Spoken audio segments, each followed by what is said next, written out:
Yeah. 1973, courtesy of Nina Pointes. Yeah. So it's a good one. So these are the brain origin of parasympathetic nerves. When we talk about parasympathetic nerves, we usually call them craniosacral. And when we say sympathetic nerves, we usually call them thoracolumbar.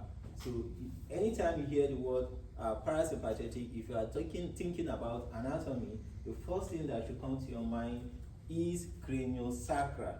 So when we say craniosacral, it means that they originate from the cranium, that is the brain, and the sacral region. So when we say sympathetic innervations, the first thing that should come to your mind is thoracolumbar, meaning they have their origin from the thoracolumbar spinal region. So as far as the thoracic cavity is concerned, that we are going to be looking at, and we are going to, especially when we come to talk about the lungs, also the cardiovascular system, we'll see those parasympathetic and sympathetic nerves that come from wherever they come from to innervate these structures. So it is very important. If you have done anything physiology in terms of parasympathetic and sympathetic innervation is concerned, try to go back and review them. We will try to talk about how some of these things work, but time will not allow us to go into details, so we are going to leave that to Dr. Aka.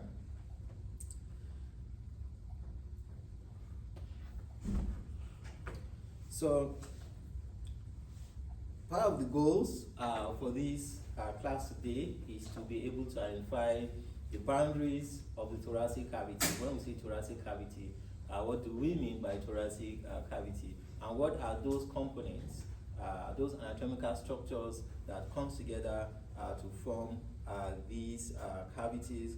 And we also want to see associated structures within these cavities. So recall last semester when we talked about the muscles of respiration, we mentioned that the diaphragm is the primary muscle of respiration, but we are not going to talk about it until when we get to second semester. Then we are going to look at the diaphragm because of its role as far as the thoracic cavity is concerned. So this time around we are going to be looking at the diaphragm in more details. So when we say body cavities, we are referring to the thoracic cavity, the abdominal cavity, the pelvic cavity. Some literature will call this abdominopelvic.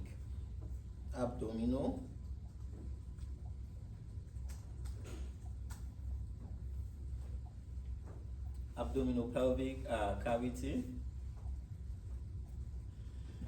So the reason for this is because of there is no demarcation between the, there is no clear-cut demarcation between the abdominal and the pelvic cavity. In a situation whereby you have, there is no demarcation between the thoracic cavity, abdominal cavity, and pelvic cavity, what do we call it?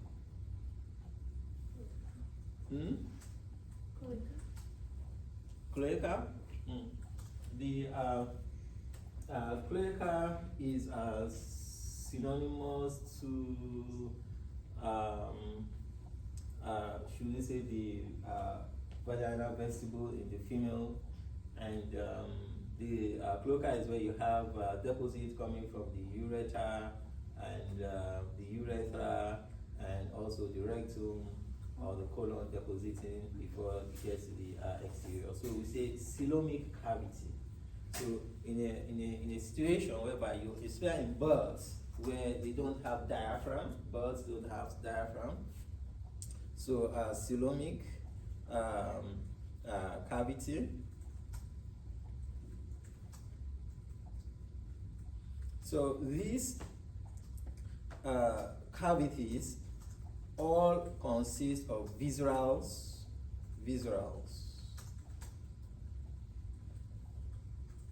What's the difference between visceral organs and splanchnic organs?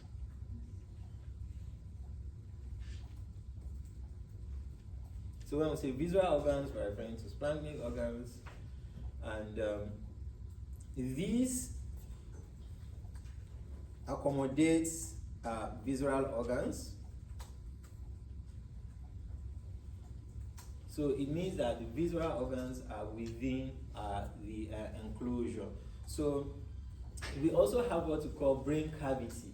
So we are not going to include that here when we talk about body cavity. So we are going to look at that as a separate entity on its own, and it has its own smaller cavities within the skull. We are going to be looking at these semester as well. So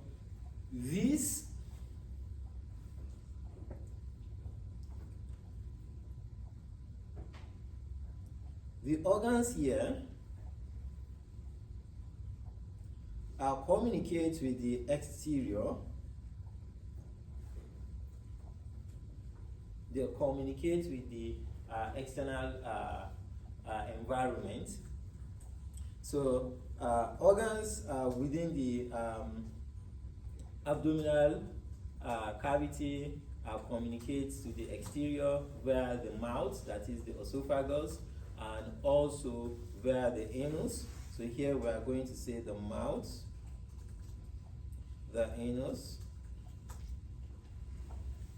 and organs within the thoracic cavity communicate to the exterior via the nose. And here we'll say the vagina and as well the urethra.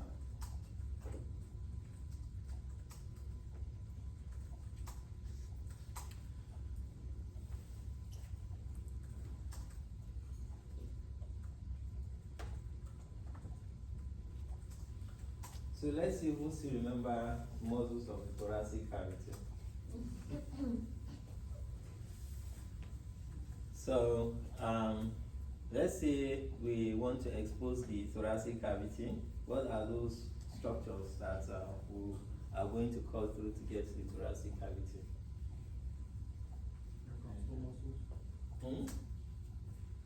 What muscles?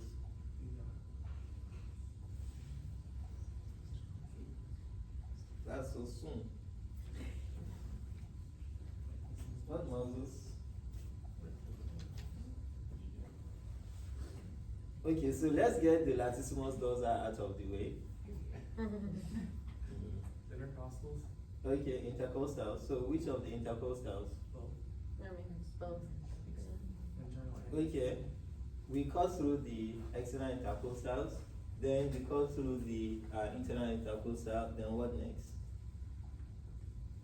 Internal abdominal oblique. Internal and external both. After the external abdominal, we have the internal abdominal. So we have the for the abdominal region. So we are not looking at the abdominal region. We are now looking at the thoracic region. After the external intercostal, we have the internal intercostal. After the internal intercostal, so we are looking at it from without inwards. So what is the structure that we are going to come across after the internal intercostal muscles? I know I mentioned this. Huh? The fascia. Yeah, fascia. What was the name of the fascia? The frontal, Endothoracic fascia. So always have these at the back of your mind whenever you are making surgical incision into abdominal organs. As soon as you are done with the skin, the muscle, you don't go into the cavity without passing through the fascia. So if you are within the thoracic cavity, we have the endothoracic fascia. If you are within the abdominal cavity, we have the transversalis fascia. If you are within the pelvic cavity, we have the pelvic fascia. So you get to the fascia before the serosal lining. So it means that the abdominal, the thoracic wall or the body cavities has two linings. So the first one is the fascia, then serosa. So we have the here endothoracic fascia. Visceral organs within the thoracic cavity don't come in direct contact with the muscles. So that is why we need the fascia. And organs within the thoracic cavity don't even come in direct contact with the fascia. That is why we need the serosa. So the serosa has a unique feature referred to as mesothelium or mesothelial cells that secretes fluid, keep it moist, and enables lubricates this wall to enable smooth or gliding activities when these organs move during either peristalsis or inspiration, expiratory movement to prevent friction. So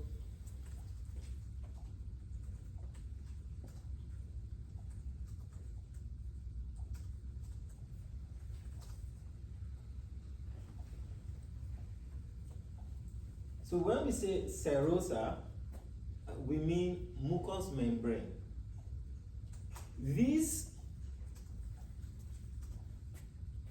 mucous membrane, by way of definition, I would say it is thin, transparent, and moist.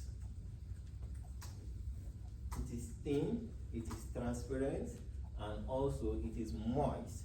And this moist is due to the presence of mesothelium.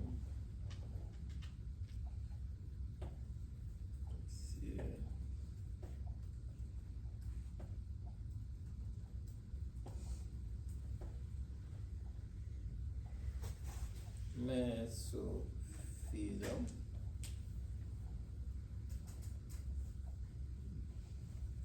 So this is going to be E here.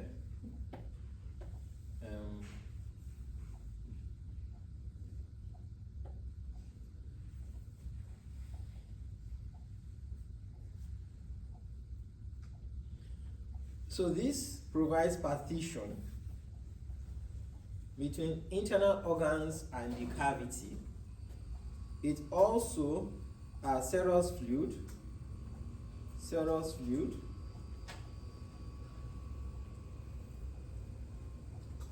So serosa also serve as fixators, that is, they help to fix the organ to the wall. Blood vessels and as well nerves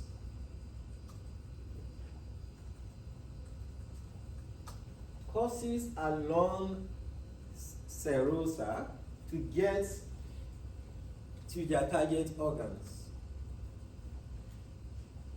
So the serosa has a lot of function.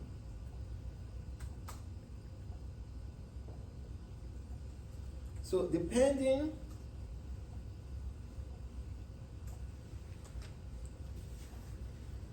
on where these serosa is found within the thoracic cavity, here we'll be talking about the pleura.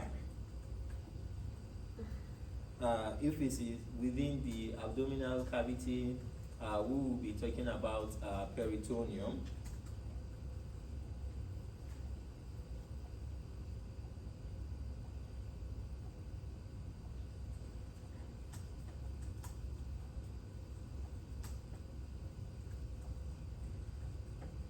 Am I too fast?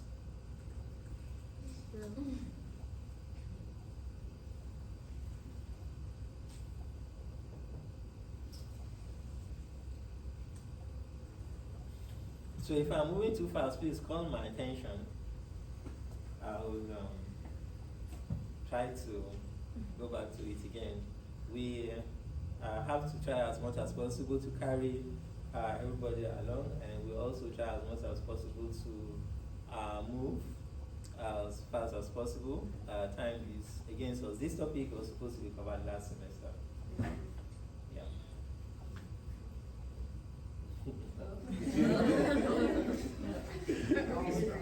Yeah. Don't be excited.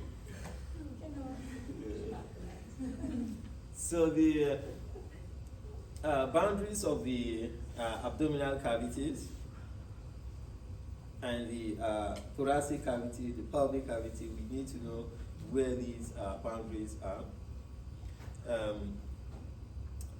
I was at a veterinary clinic in Florida, and we were looking at a radiograph, and in that radiograph, we could see gas in the stomach, and also we were able to see the ribs there. So I said, that is the thoracic cavity. I deliberately said so. I said, I was discussing with one of the doctors. I said, this is the thoracic cavity. He said, no, that is the abdominal cavity. I said, no, that is the thoracic cavity. He said, no, that is the abdominal cavity. I said, okay, I will call that intrathoracic abdominal cavity. So this is intrathoracic abdominal cavity. Here we have the ribs as our landmarks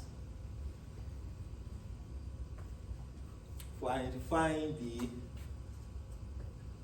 the abdominal, the thoracic cavity. Since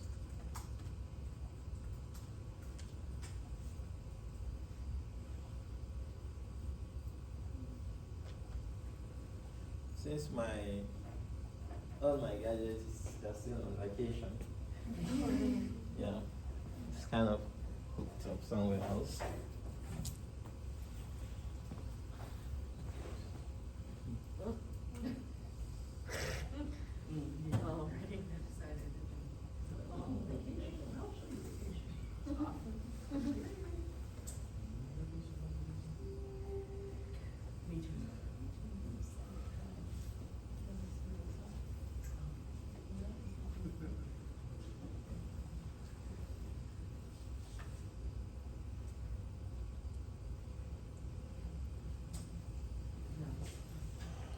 So what we have here is the intrathoracic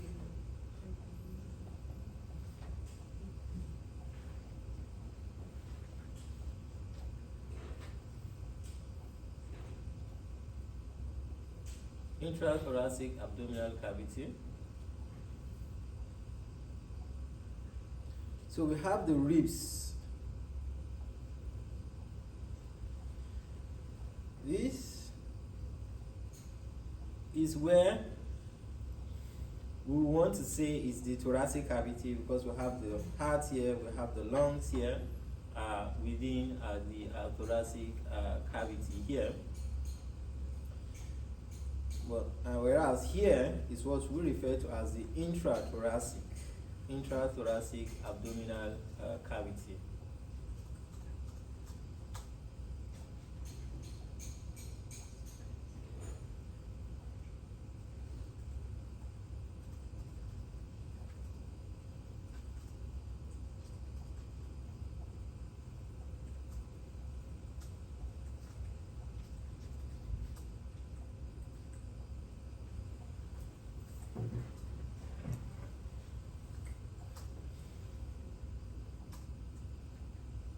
So we want to make use of the wings of the ilium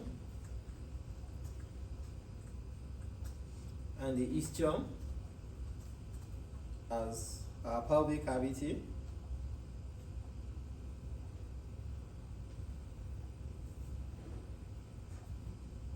from here to the point of the diaphragm as the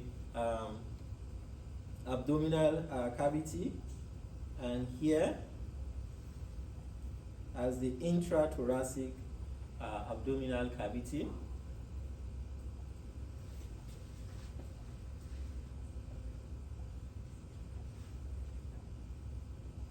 So if we say that the entire structure here is a thoracic cavity,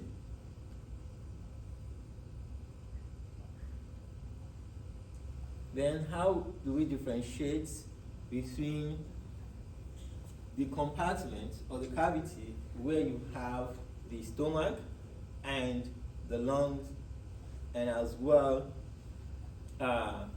the heart? So this is the pectoral region. So you can feel free to call that the pectoral cavity, and the entire structure here as the thoracic cavity. So you need to know the difference between thoracic cavity, pectoral cavity, intra-abdominal thoracic cavity, or intrathoracic abdominal cavity.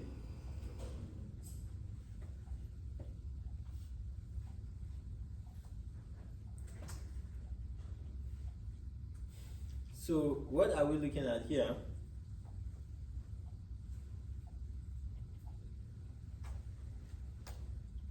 Intrathoracic. This is intrathoracic. So why do we say that this is intrathoracic? We can see, of course, the liver.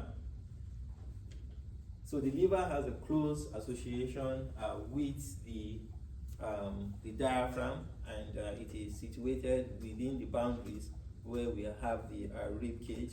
So these are intrathoracic abdominal cavity. Is one of the structures that you will be seeing very often, or probably must have seen cases of diaphragmatic hernia. So most cases of herniation associated with the diaphragm is within these intrathoracic abdominal region. If you see structures giving the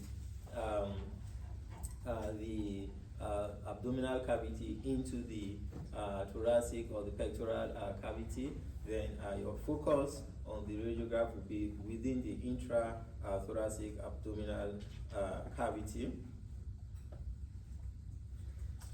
So when we talk about thoracic cavity, there are several structures that comes in play. The thoracic vertebrae, the ribs, the sternum, all these comes in play, including the muscles and also serosa.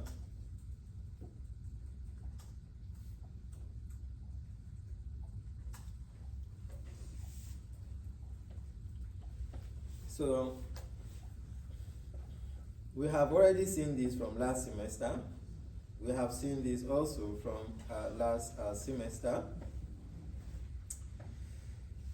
But what are the boundaries? What are the borders? What are the actual borders of the these thoracic cavity?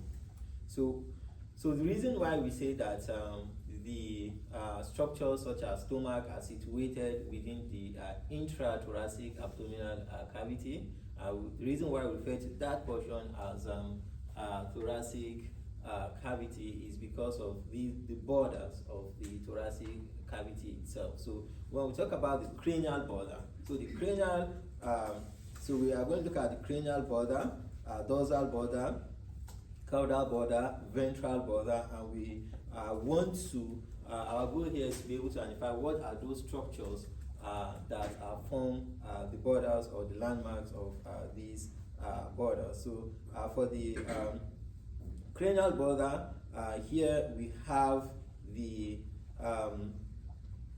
first pair of ribs on both sides. Then we have T1 and also the first manubrum sternum,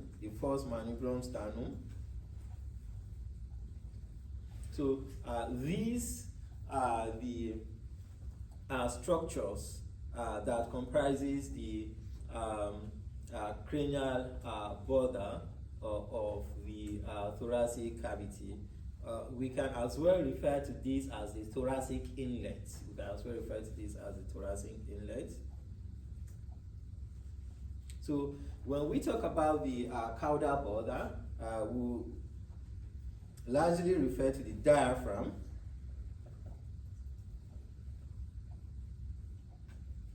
The diaphragm, we largely refer to the diaphragm as the caudal border.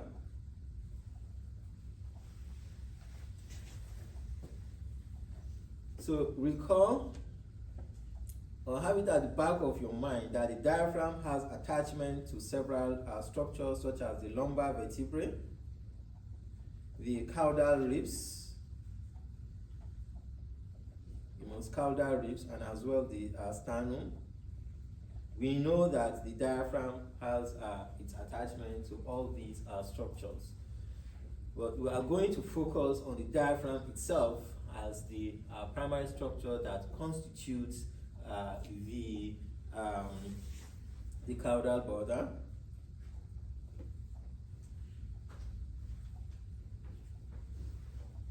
So what about the dorsal border? Here we are going to refer to the thoracic vertebrae,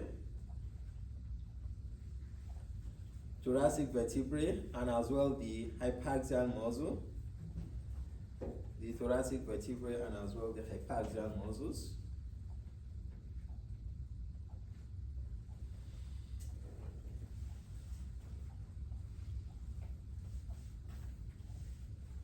The ventral border, the sternum.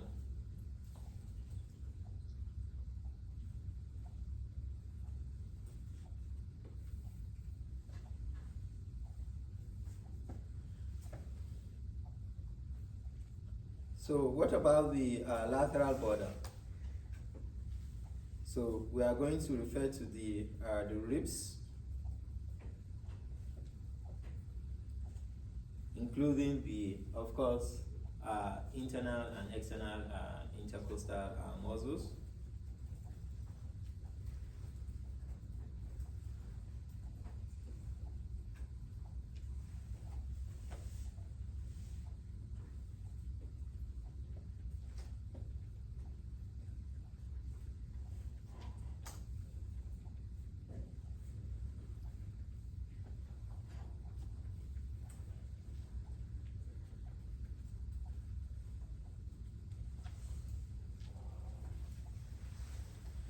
So the diaphragm is the primary or the major respiratory muscle, and it is described as, in terms of morphology, we say it is dome shaped, and structurally we will say it is a musculo-tendinous structure, musculo-tendinous structure.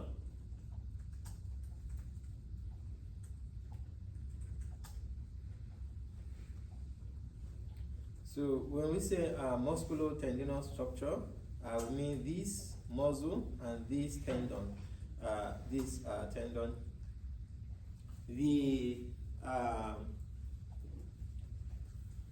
The periphery is made up of muscle and it has a central tendinous structure.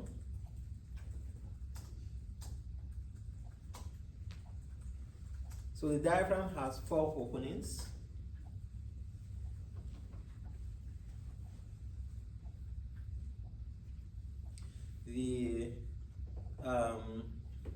Some literature will call them foramen, or you can as well refer to these as hiatus or hiatuses.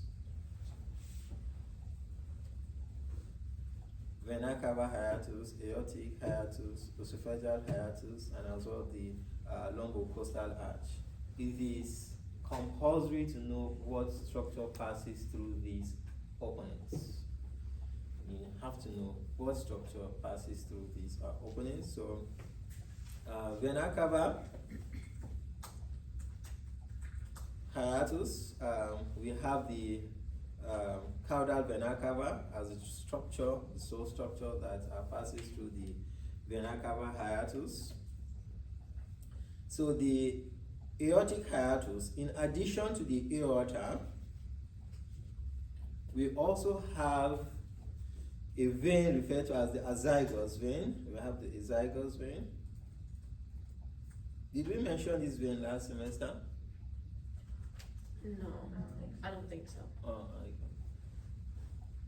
We are going to look at the azygos vein extensively this semester. So it's a very, very important structure within the thoracic cavity. The third, so this we'll say is 1, 2. The third is thoracic ducts. Thoracic ducts. Have you done lymphatic system with ACA? Yes. Okay, good. So you must have kind of thoracic ducts. I believe so. Yeah, I believe so. We are going to look at lymphatic system briefly also as soon as we are done with the cardiovascular system. The lumbocostal arch, here we have the lumbocostal arch here. So this is the opening of the lumbocostal arch. So the structure that we have passing through here is the sympathetic trunk. Oh, I turned off again. Pause.